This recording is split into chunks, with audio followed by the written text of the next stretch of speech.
नमस्कार, स्वागत है आपका बात बेबाक में। आपके साथ मैं हूं अभिषेक कात्यायन। बिहार में लोकसभा चुनाव में सीधी टक्कर दो गठबंधन के बीच है। एक तरफ एनडीए है जो सत्ता पर काबिज है इस वक्त बिहार में भी और देश में भी, केंद्र में भी। दूसरी तरफ महागठबंधन है जो एकजुट होने को लेकर और एनडीए को परास्त करने को लेकर लगातार कवायद करता नजर आ रहा है। लेकिन सारी की सारी कवायद धरी की धरी रह जा रही है, क्योंकि जो घमासान है, जो लड़ाई है, वो खत्म होने का नाम ही नहीं ले रही है। लगातार हम चर्चा करते रहे इस खबर पर, लगातार इस बारे में नेताओं से बातचीत होती रही, हर बार कहा जाता रहा ऑल इज वेल, लेकिन हकीकत में कुछ भी सही नहीं चल रहा है। क्योंकि अभी तक जो लड़ाई थी वो कांग्रेस और आरजेडी में खुलकर दिख रही थी, लेकिन अब उसमें दूसरे दल भी गठबंधन के जो हैं वो शामिल होते जा रहे हैं, वो भी पिसते जा रहे हैं। सीटों का पेच ऐसा फंसा है कि लाख सुलझाने पर नहीं सुलझ रहा। रोज नई सीटों को लेकर नई दावेदारी सामने आ रही है। अभी तक मसला दरभंगा सीट, सीतामढ़ी और मधुबनी को लेकर फंसा था या सुपौल को लेकर लड़ाई थी, अब बात काराकाट तक पहुंच गई है। दावे आरजेडी और कांग्रेस दोनों तरफ से किए जा रहे हैं। महागठबंधन के दूसरे साथी पसोपेश में फंसे हैं कि आखिर उनका क्या होगा। काराकाट पार्लियामेंट्री कॉन्स्टिट्यूंसी बार बार कांग्रेस कह रही है कि वो चाहती है। आक्रोश किस्म का है उनके प्रति, तो आक्रोश की वजह तो उन्होंने ही बनाया है। महागठबंधन में खींचतान, कई सीटों पर नई दावेदारी, सीटों के फेर में फंसा महागठबंधन। चुनाव सिर पर है और महागठबंधन के भीतर सीटों का मसला सुलझ नहीं रहा है। पहले दरभंगा और मधुबनी को लेकर मामला फंसा था, अब इसका दायरा बढ़ गया है। सुपौल से लेकर काराकाट तक की सीटें फंसने लगी हैं। सूत्र तो ये भी बता रहे हैं कि अगर मधेपुरा से पप्पू यादव ने ताल ठोकी तो आरजेडी सुपौल में प्रत्याशी उतार देगी। मुझे मधेपुरा से चुनाव लड़ना है, मैं मर जाऊं, मुझे मार दे, मैं मधेपुरा ही लड़ूंगा। और 28 तारीख को 11:30 बजे नॉमिनेशन दूंगा। इसलिए हमने रिप्रेजेंटेशन दिया था और being out going president, being a working president, हमने काराकाट से मैं बिलोंग करता हूं, I belong from that particular constituency, और काराकाट हम चुनाव लड़ने के लिए हमने रिप्रेजेंटेशन दिया। आदरणीय हमारे शक्ति सिंह गोहिल जी प्रभारी हैं, उनसे भी बात करके हमने रिप्रेजेंट दिया। हमने कभी ये तो नहीं बोला कि राजनीति से संन्यास ले लीजिए। खुद ही लोग आगे बढ़ चढ़ करके बोला करते थे कि भाई दोनों भाई चुनाव अगर हार जाएंगे विधानसभा में तो हम राजनीति से संन्यास ले लेंगे। तो कायदे से, नैतिकता से तो संन्यास ले लेना चाहिए। दरभंगा सीट पर कांग्रेस दावा कर रही है, लेकिन आरजेडी इसे अपने पास रखना चाहती है। मधेपुरा से शरद यादव मैदान में उतर रहे हैं, लेकिन पप्पू यादव पीछे हटने के मूड में नहीं है। तो पप्पू यादव के इस तेवर के बाद आरजेडी ने सुपौल से रंजीत रंजन का विरोध करना शुरू कर दिया है। इसके अलावा मधुबनी लोकसभा सीट पर कांग्रेस की नजर है, लेकिन आरजेडी पीछे हटने को तैयार नहीं। उजियारपुर, सीतामढ़ी, झंझारपुर, शिवहर, मुजफ्फरपुर, पूर्वी चंपारण, वाल्मीकि नगर, नालंदा में मामला फंसा हुआ है और अब नई दावेदारी काराकाट पर कांग्रेस ने जताई है। यानी कुल मिलाकर कहें तो महागठबंधन में ऐसी उलझन है जिससे निकलना किसी मुसीबत से कम नहीं। तो आज जो है, अगर मान लीजिए कि राष्ट्रीय जनता दल के लोगों के मन में एक आक्रोश किस्म का है उनके प्रति, तो आक्रोश की वजह तो उन्होंने ही बनाया है। देखिए, रंजीता के साथ मेरी पूरी सहानुभूति है। शिवहर है, शिवहर में लगातार काम किए हैं, नहीं तो उसके अलावा भी अगर पार्टी की बात है तो हम लोग तो पूरा बिहार में काम किए ही हैं, तो पार्टी को सोचना चाहिए। तो स्वाभाविक रूप से जिसके पास वैकल्पिक नेतृत्व नहीं हो, नीति नहीं हो, तो उसकी तो राजनीति तो फजियत होना तय है। तो अब महागठबंधन के तमाम घटक दल हैं। अब कोई कह रहा है कि हम दरभंगा गिरेंगे, कोई कह रहा है कि हम मुंगेर गिरेंगे, कोई कह रहा है कि हम बेतिया गिरेंगे। तो स्वाभाविक है अंतर्विरोध का प्रकटीकरण महागठबंधन में हो रहा है। महागठबंधन की मुश्किलें बढ़ती जा रही हैं। एक तरफ एनडीए अपने योद्धाओं के साथ रणभूमि में उतर चुका है, लेकिन महागठबंधन में अभी तक योद्धा तो छोड़िए, रण ही तैयार नहीं कि योद्धा वहां से उतरेंगे। दिल्ली से आसिफ के साथ शैलेंद्र, जी मीडिया, पटना। तो ये लड़ाई किस तरह की है, ये बयानों से साफ तौर पर समझा जा सकता है, और बयान भी इस तरह के कि खुलकर एक दूसरी पार्टी के, एक दूसरे नेताओं के खिलाफ बयान आ रहे हैं। और ये तक नहीं सोचा जा रहा कि इसका असर, इसका मैसेज जनता के बीच क्या जा रहा होगा। चलिए, विरोधी से तो आपको फर्क नहीं पड़ता क्योंकि विरोधी से दो हाथ करना है, लेकिन जनता के बीच जो मैसेज जा रहा है उसकी चिंता क्यों नहीं है महागठबंधन को, यह बड़ा सवाल है। चर्चा करेंगे और जो मेहमान हमारे साथ जुड़े हैं उनसे आपका परिचय कराते हैं। कांग्रेस की तरफ से पक्ष रखेंगे पार्टी के प्रवक्ता आजमी बारी साहब, वो हमारे साथ जुड़े हैं, और विजय यादव जी हैं हिंदुस्तानी आवाम मोर्चा के प्रवक्ता, वो हमारे साथ जुड़े हुए हैं। डॉक्टर सुनील कुमार हैं जेडीयू प्रवक्ता, वो भी हमारे साथ हैं, इस चर्चा में शामिल होंगे, अपना पक्ष रखेंगे। बीजेपी की तरफ से पार्टी प्रवक्ता अजीत चौधरी जी हमारे साथ हैं। आप सभी मेहमानों का स्वागत है इस चर्चा में। शुरुआत कांग्रेस से करेंगे। आजमी बारी साहब, कम से कम आपसे और हिंदुस्तानी आवाम मोर्चा, हम दोनों से ये चाहेंगे कि अब तो कम से कम ये मत कहिएगा, क्योंकि वो बड़ा रटा रटाया सा जवाब लगता है कि नहीं सब कुछ ठीक है, कुछ भी नहीं है। कौकब कादरी आपकी पार्टी के एक सीनियर लीडर हैं, पार्टी के पहले प्रभारी अध्यक्ष भी रहे हैं, अभी कार्यकारी अध्यक्ष हैं। उन्होंने आलाकमान से, नेतृत्व से मिलने के बाद ये कहा है कि हमें जो सीटें चाहिए वो नहीं दी जा रही हैं। उन्होंने कहा है कि हमें 11 सीटों का ऐलान कर दिए थे, लेकिन हमें दबाव डालकर 9 पर कहा गया बोलने को, और 9 पर हम आए, लेकिन हम ही क्यों झुके बार बार।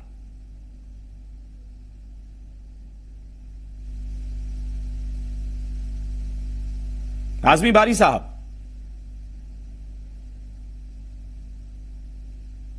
अच्छा सवाल है आपका। जब गठबंधन की सच्चाई जो है वो ये कि गठबंधन की राजनीति होती है तो इस तरह के प्रॉब्लम्स आते हैं, लेकिन प्रॉब्लम दो तरह के हैं। एक प्रॉब्लम जो आप दिखा रहे हैं कि महागठबंधन की तरफ से है और क्लेम किया जा रहा है कि फलां सीट दिया जाए, फलां सीट नहीं दिया जाए, तो क्वाइट नेचुरल है कि जब गठबंधन हो रहा है तो उस वक्त इस तरह की बातें होंगी और लोग एक दूसरे से मांग के एडजस्टमेंट करने की बात करेंगे। लेकिन अफसोस इस बात का है कि हमारे पहले तो मैं ये स्पष्ट कर दूं कि ये कोई डिमांड नहीं है सीट की, इसको लड़ाई कहते हैं। अगर डिमांड होती तो आप इतने दौर की बातचीत दिल्ली से लेकर पटना में कर चुके हैं, वहां पर यह बातचीत होती। ये मीडिया के सामने आकर कांग्रेस के नेता अगर ये खुलकर कह रहे हैं कि काराकाट सीट जो है वो उपेंद्र कुशवाहा की नहीं बनती, उपेंद्र कुशवाहा कहीं और जाकर चुनाव लड़े, ये कह देना बहुत बड़ी बात होती है कि आप अपने सहयोगी दल के अध्यक्ष को भी सीट छोड़ने को तैयार नहीं है। नहीं, अभिषेक जी आपने सही कहा कि लड़ाई, और अगर ये आप जो बातें हो रही है महागठबंधन में इसको लड़ाई कहिएगा तो पटना के एयरपोर्ट पर जो बातें हुई बीजेपी के नेताओं के द्वारा और जो खुद बीजेपी के एक कैंडिडेट के द्वारा मारा मारी, बात फिजिकल मारा मारी हुई है, तो उसको आप क्या कहेंगे? ये मैं समझना चाहता हूं। वो भी लड़ाई थी, अगर मान लिया कि दिखाया भी नहीं, वो लड़ाई थी और हमने दिखाया भी, लेकिन आप सोचिए, नहीं, सवाल ये है कि एनडीए में सहयोगी दलों के बीच तालमेल हो गया, ऐलान हो गया, उम्मीदवार उतर गए। पार्टी ने यह नहीं कहा कि हमारे यहां रविशंकर प्रसाद के अलावा कोई और भी दावेदार है। पार्टी ने कह दिया कि रविशंकर प्रसाद हैं और एनडीए ने कहा कि हां वही हैं। और गिरिराज सिंह को पार्टी ने उम्मीदवार बना दिया बेगूसराय से, उसके बाद कहा कि ये मेरे साथ जुल्म हो रहा है, मैं नहीं लड़ूंगा, मेरे साथ अन्याय हुआ है। ये किस पार्टी ने कहा था? ये तो भारतीय जनता पार्टी का नहीं, ये भी दोनों मौके की नजाकत को समझिए, आप मौके की नजाकत को समझिए। हम समझ रहे हैं। आप जो बेगूसराय की बात कर रहे हैं, वहां जेडीयू ने दावा नहीं ठोका, वहां एलजेपी ने दावा नहीं ठोका। वहां बेगूसराय को लेकर जिस कैंडिडेट को प्रॉब्लम थी उसने अपने राष्ट्रीय अध्यक्ष से बात की और राष्ट्रीय अध्यक्ष ने ट्वीट करके कहा कि बातचीत हो गई, सब कुछ ठीक है, बात खत्म। लेकिन आप क्या कर रहे हैं? जरा बातचीत उसी तरह हमारे यहाँ भी बातचीत हो जाएगी और हमारे भी जो हाईकमान है वो ट्वीट करके कहेंगे कि हमारे यहाँ भी सब कुछ ठीक हो जाएगा, इसमें कहीं कोई प्रॉब्लम हमारे यहाँ नहीं है। मेरे यहाँ बातचीत हो रही है, मेरे यहाँ एक दूसरे से टिकट लेने की और देने की बात हो रही है, एक सीट से आदान प्रदान की बात हो रही है, मैं इसको एक्सेप्ट करता हूं। लेकिन हमारे यहाँ का कार्यकर्ता ऐसा नहीं किया कि अपनी ही पार्टी के दूसरे कार्यकर्ताओं को डंडा लेके पीटने का काम कर रहा है, वो हमारे यहाँ नहीं हुआ। मैं थोड़ा छोटा बयान दिखा रहा था क्योंकि मुझे लगता है कि समय बहुत ज्यादा, अगर हम बहुत लंबा सिर्फ बयान ही सुनाते रहे तो आप लोगों से चर्चा क्या करेंगे। एक बयान हम बीजेपी का ले लेते हैं प्रतिक्रिया, उसके बाद हम आपको एक बार फिर से हम सुनाएंगे जरूर कौकब कादरी का वो बयान। पहले हम अजीत चौधरी जी से। अजीत जी जरा बताइए कि अभी भी ये मानने को तैयार नहीं है कि किस तरह का सिरफुटअव्वल चल रहा है। देखिए हमारे यहां एनडीए में कहीं कोई सिरफुटअव्वल नहीं है। हम लोगों ने पहले ही एक बार में एक प्लेटफॉर्म पे आकर के हमने तय कर लिया कि हम कितनी सीटों पे लड़ेंगे और बड़ी आसानी से हम लोग ने सीटों की घोषणा कर दी। उसी प्रकार से बहुत ही आसानी से हम लोगों ने उम्मीदवारों की भी घोषणा कर दी और कहीं कोई किसी प्रकार का कोई रंजिश नहीं, कोई किसी प्रकार का ईर्ष्या नहीं, कोई भेदभाव नहीं। सब लोग अपने अपने काम में जुट गए हैं आदरणीय नरेंद्र मोदी जी को प्रधानमंत्री बनाने के लिए। और सब लोग हमारे कार्यकर्ता गांव गांव जा चुके हैं, क्षेत्र में जा चुके हैं। सब लोग कौन लोग थे? नहीं, एक मिनट हमको बोलने दीजिए और आप बोलिएगा, मैंने कुछ नहीं कहा था। अगर रहा पटना की बात, तो पटना में वो कार्यकर्ताओं की कुछ भावना थी जो सामने निकल करके आई है। वो कोई बहुत बड़ी बात नहीं है। कार्यकर्ता कभी कभी अति उत्साहित हो बड़ी बात नहीं है। हमारे कोई उम्मीदवारों ने, कोई नेता ने किसी के विपक्ष में, किसी के खिलाफ में कोई बयान दिया? क्या गिरिराज सिंह ने दिया? एक मिनट मुझे बोलने दीजिए। गिरिराज सिंह के जो मामला है, गिरिराज सिंह ने सीधा स्पष्ट कर दिया कि भाई हमें कहीं किसी से कोई जो है नहीं छोड़िए। देखिए आप अजीत चौधरी जी छोड़ दीजिए, क्योंकि गिरिराज सिंह का मामला हम देख चुके हैं और खबर भी दिखा चुके हैं कि वो सुलझाया गया, ये स्पष्ट है। विपक्ष आरोप लगा रहा है, लेकिन मेरा सवाल ये है कि आप लोग ये कह रहे थे कि महागठबंधन आपसी लड़ाई की वजह से ही खत्म हो जाएगा, हमें चुनौती नहीं मिलेगी। क्या हालात वैसे ही बन रहे हैं? सामने महागठबंधन के जो हालात हैं वो सामने दिख रहे हैं कि किस प्रकार की जो लड़ाई है महागठबंधन के अंदर वो सड़कों पे आ गई है। आपने अभी खुद कहा काराकाट, नालंदा, सुपौल, मधेपुरा, मधुबनी, दरभंगा, अनेकों सीटों पर इन लोगों की लड़ाई जारी है।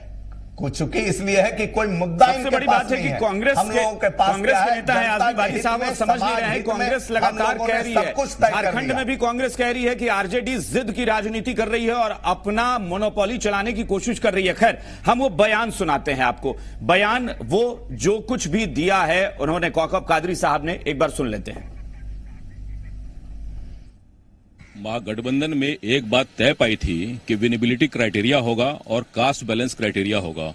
और जिस तरह से बातें हुई, आपने देखा कि कांग्रेस पार्टी की तरफ से बयान आया कि 11 सीटों पर कांग्रेस पार्टी लड़ेगी और बाद में वो सीट 9 सीटों में बदल गई। लेकिन 9 सीटों में भी कांग्रेस की कौन सी सीट होगी ये मुख्य मुद्दा रहा। और कई सीट हम चाहते थे, दरभंगा हमारा लोकप्रिय क्षेत्र था, हम चाहते थे कि अगर दरभंगा हम लड़े, अभी उस पर भी बात मतलब कि गया भाई, अभी वह की स्थिति चल रही है, आप ही के माध्यम से मालूम चल रहा है। इसलिए हमने रिप्रेजेंटेशन दिया था और being out going president, being a working president, हमने काराकाट से मैं बिलोंग करता हूं, I belong from that particular constituency.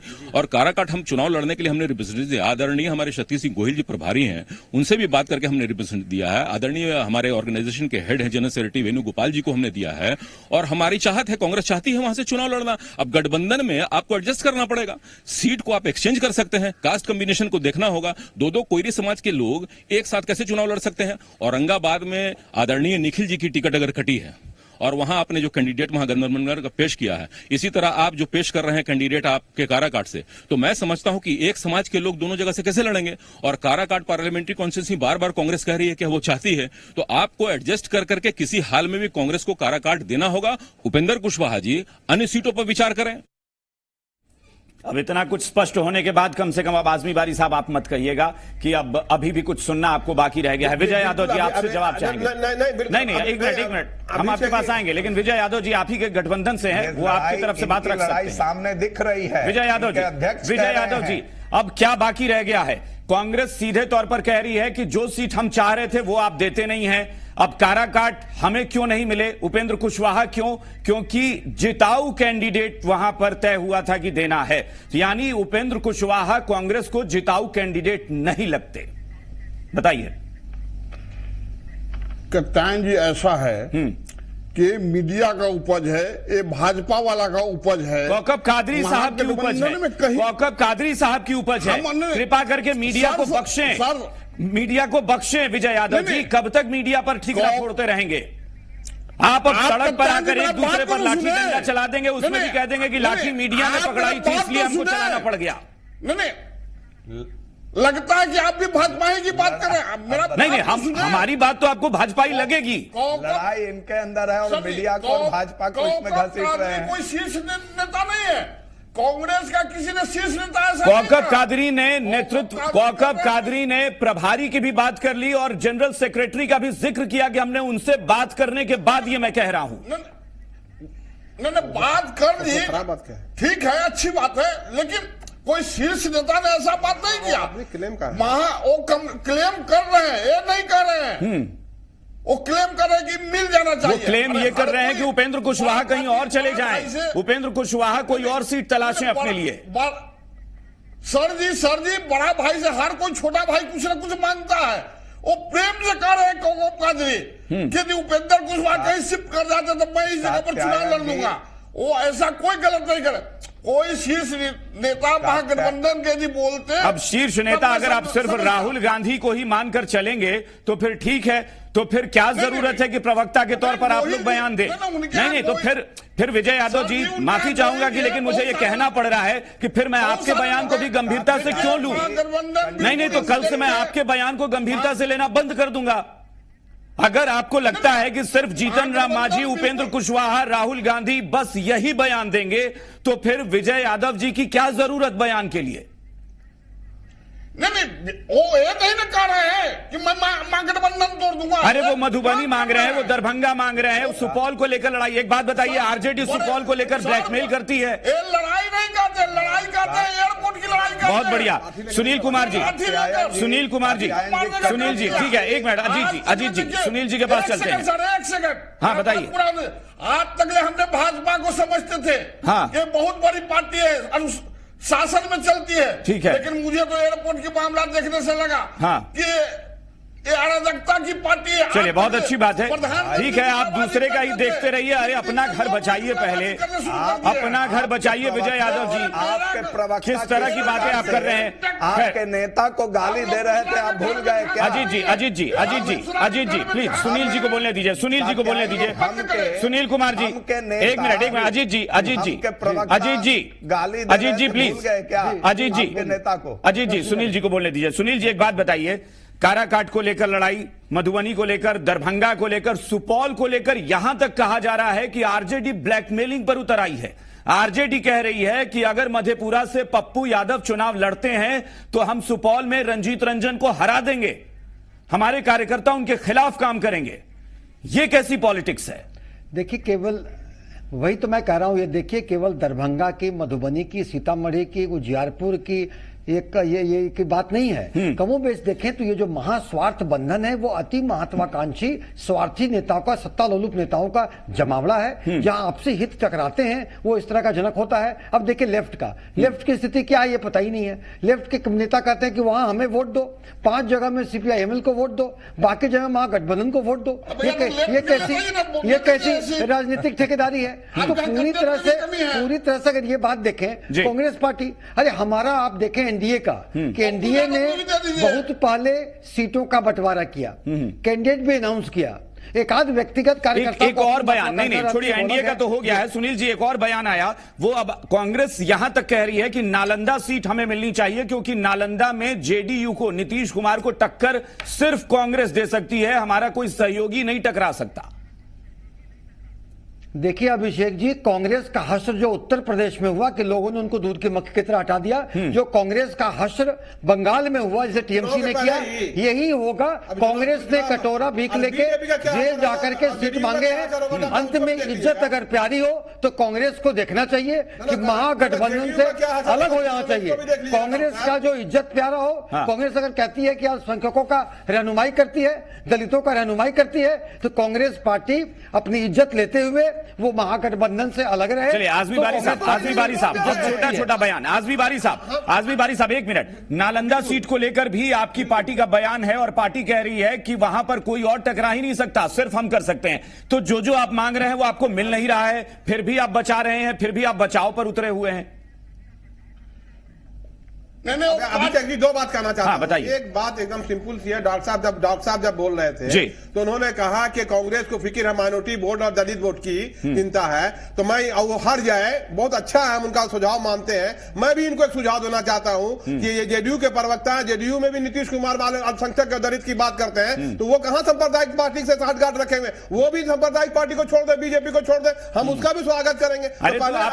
आप खुद ही कहते हैं आजमी बारी साहब, ये आजमी बारी साहब आप ही लोगों का बयान है कि बीजेपी, आप ही लोगों का बयान है कि बीजेपी ने 2 पार्टी वालों को 17 सीटें दे दी, 2 कैंडिडेट वाले को, 2 सांसद वालों को, तो इसका मतलब है कहीं तो जेडीयू की अहमियत समझती है बीजेपी। ये तो आप खुद कहते हैं कि कहां कह रहे हैं अहमियत थी तो इनको भारतीय जनता पार्टी से अलग होना नहीं चाहिए था, और अगर साथ चलेगा तो आज भी अलग हो जाए, हम इनका स्वागत करते हैं। तो अच्छा ये बयान यानी ये बयान आप पर लागू नहीं होता बारी साहब, यानी ये बयान आप पर नहीं। अरे आपको भी जब सिरफुट अव्वली करना था तो साथ क्यों आए? आपको भी जब यही करना था तो साथ आने का मतलब क्या था? अगर ये इतनी मेरी मुझसे कांग्रेस से हमदर्दी है तो इनको अपने आप से भी हमदर्दी रखनी चाहिए। अपने तो अरे उनको छोड़ दीजिए ना, वो आपके विरोधी हैं। आप बताइए कि आपको अपनी पार्टी से हमदर्दी है कि नहीं है? बिल्कुल है, इनकी तरह नहीं है कि ये जिस तरह से हमको सजेशन दे रहे हैं तो हम कहते हैं कि सजेशन उसको दिया जाता है जो खुद पहले अपने गिरबान में झांक के देख ले, जो खुद भारतीय जनता पार्टी और सांप्रदायिक। अच्छा एक बात बताइए, आप नहीं मानते? नहीं तो आप कौकब कादरी के बयान को खारिज कर रहे हैं। आप नहीं मानते कि मधुबनी सीट आप चाहते थे, आप नहीं मानते कि दरभंगा चाहते थे, आप नहीं मानते कि आप मैंने बताइए नालंदा आप नहीं चाहते थे। आधा मिनट माननीय नीतीश कुमार जी ने अनेकों बार स्पष्ट किया है कि सांप्रदायिकता से नीतीश कुमार जी किसी भी प्रकार से समझौता नहीं कर सकते। जहां तक सांप्रदायिकता से सवाल है तो क्राइम, करप्शन और कम्युनिज्म पे नीतीश कुमार किसी शर्त पे कॉम्प्रोमाइज नहीं कर। नीतीश कुमार आजमी बारी साहब एक मिनट, सुनील जी थोड़ा सा। आजमी बारी साहब मुझे देखिए हमारे पास समय नहीं है, 1 मिनट का वक्त बचा है, सबसे टिप्पणी लेनी। आप सिर्फ बताइए, आप नालंदा नहीं चाहते थे, मधुबनी नहीं चाहते थे, आप झंझारपुर नहीं चाहते थे, आप दरभंगा नहीं चाहते थे, आप बताइए। अभिषेक जी आधा मिनट समय लूंगा मैं आपसे। जब गठबंधन हुआ है अभिषेक जी तो कुछ बातें हम अपनी कहेंगे अपने पार्टनर को, उनकी सुनेंगे, कुछ सीटें ऐसी होंगी जो उनको देंगे। अगर ये बातें अब सड़क पर आके कहनी थी तो वो उस बैठक में हो क्या रहा था? सड़क पर है, उस बैठक में क्या हो रहा था मुझे ये बता दीजिए। मैंने किया है, इन्होंने खारिज सड़क पर अभिषेक जी तो भारतीय जनता पार्टी डंडा, कोई आरजेडी के आदमी के साथ आपने डंडा लेते हुए देखा है? ठीक है कांग्रेस के आदमी के साथ डंडा। अजीत चौधरी जी सिर्फ 20 सेकंड में आपको अपनी बात रखनी है। एक मिनट, आजमी बारी साहब भारतीय जनता पार्टी, भारतीय जनता पार्टी डंडा लेके घूम रही है। ठीक है, हो गई, आपने अपनी बात कर ली। अजीत चौधरी साहब सिर्फ 20 सेकंड में अपनी बात करिए। तो अच्छा लग रहा है। कौकब कादरी ने अपने ही आकर के सामने आकर के इन्होंने खारिज कर दिया कि उपेंद्र कुशवाहा विनेबल कैंडिडेट नहीं है, वो जीतने वाले उम्मीदवार नहीं है। अरे तो ऐसा करिए ना, मुझे लगता है विजय यादव जी और आजमी बारी साहब आप लोग पहले पप्पू यादव को समझाइए कि निर्दलीय मैदान में न उतर जाएं, वरना सुपौल की सीट गंवा देंगे आप। आरजेडी अगर धमकी दे रही है तो बिल्कुल समझा लेंगे, कोई बात नहीं है। गठबंधन में समझा लेंगे, मैं समझा लूंगा। एनडीए में कहीं कोई खींचतान नहीं है। और मुझे लगता है कि ये बड़प्पन है आपका आजमी बारी साहब। ये बहुत बड़ी बात है कि आपको मन चाहिए एक भी सीट न मिले फिर भी आप डिफेंड करने में लगे हैं। और वो सब लोग क्षेत्र में जा चुके हैं, लड़ाई लड़ने के लिए। प्रधानमंत्री चलिए, बहुत बढ़िया बात है, बहुत बढ़िया, बहुत अच्छी बात है। सुनील जी हमारे पास वक्त नहीं है, 10 सेकंड में बोलिए। देखिए, सारा दुनिया जानता है कि माननीय नीतीश कुमार जी सांप्रदायिकता से और क्राइम से और करप्शन से कॉम्प्रोमाइज नहीं कर सकते हैं। इस तरह के इल्जाम लगाना ये ठेकेदारी कांग्रेस है। कांग्रेस सांप्रदायिक पार्टी तो कोई नहीं है। ठीक है, विजय यादव जी 10 सेकंड आपको भी। विजय यादव जी 10 सेकंड। विजय यादव जी, कांग्रेस ने जिस प्रकार की विजय यादव जी प्लीज। अजीत जी नहीं, अजीत जी नीति की है क्या? अजीत जी प्लीज। 1984 में सिखों का दंगा। अजीत जी बात हो गई। विजय जी अपनी बात कहिए। विजय जी 10 सेकंड में। कांग्रेस के राज में वाले लोग क्या वो आज भूल गए हैं? मुसलमानों को दुश्मनी करने वाले लोग हमदर्दी की बात हो गया है। एक कहावत है कि हमको अपने ने लूटा, गैरों में कहा दम था, किश्ती डूबी वहां जहां पानी। बस तो चलिए, आपने वही कह दी जो मैं कहना चाह रहा था। आप जो मैं कहना चाह रहा था वो आपने खुद कह दिया। मुद्दे पे आए, जनता के ये वही हाल है कि इस घर को आग लग गई घर के चिराग से, तो अपने घर के चिराग को बचाइए कि कहीं आग न लगा दे महागठबंधन में। बहुत बहुत शुक्रिया आजमी बारी साहब, सुनील जी, विजय यादव जी और अजीत चौधरी साहब, बहुत बहुत शुक्रिया। बात बेबाक में इतना ही, नमस्कार।